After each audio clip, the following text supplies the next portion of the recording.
In CyberLink, when you're wanting to produce a video, there's many formats to choose from, and I'm going to recommend which ones to choose. I'm going to show you what they do. So in this video there is, as you can see, there's 8 different formats you can choose from.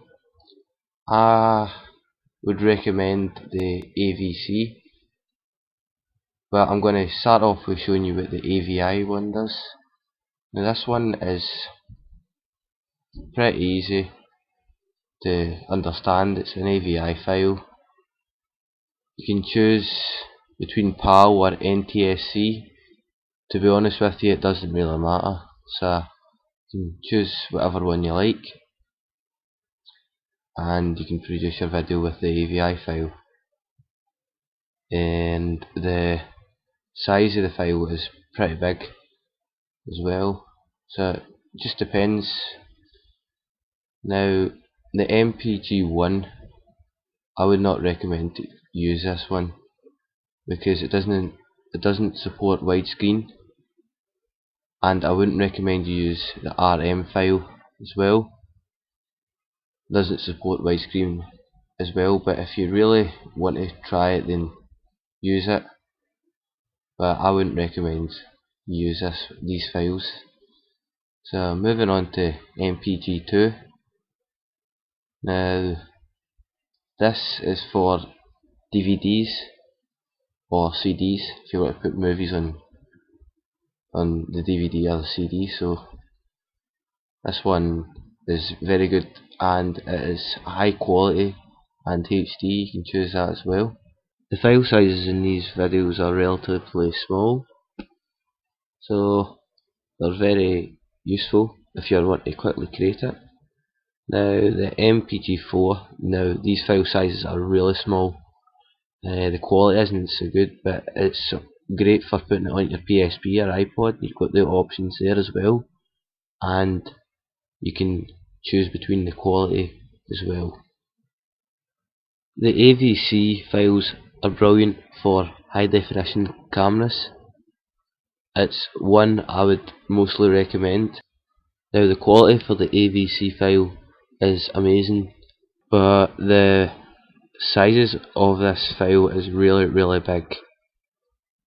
Remember to check at the back of the camera of your box to see what file it supports. Mine supports H.264 AVI file, which would be the AVC, which I would use, and this will produce your video in the highest possible quality that your camera can support. This is one of the very few formats that supports 5.1 digital surround sound as well, so that comes in very handy for your sound as well. Using this video format, you're guaranteed to get 180p on YouTube as well, but this will take very long to produce on to your YouTube profile, so bear that in mind as well. The WMV file is mainly for Windows Media Player or Zune. This file type also supports high definition and will be good if you want to make a long file, a longer movie file,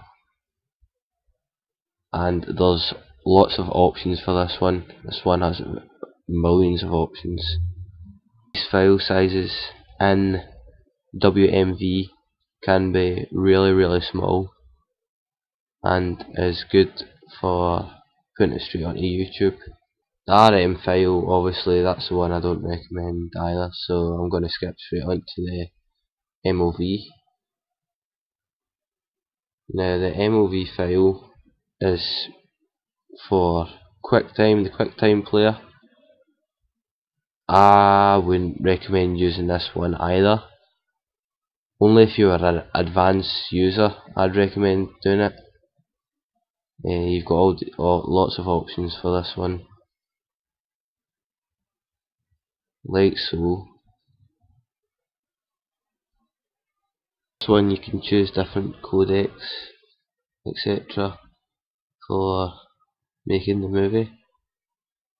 Now the next tab here is for camcorders, tapes, mainly for the tapes. If you want to produce your videos onto tapes, produce on a DV tape, and you can also put it onto a HDV tape as well. Now it is a really good tool to have, especially if you're still using tapes, the DV tapes for camera. The HDD, now this produces it into MPG2 as well. It's for high definition. This can produce it into 180p on a HDD camera. If you want to just put it straight on to YouTube, then go ahead. You can choose the different qualities, but bearing in mind the process can take a while as well.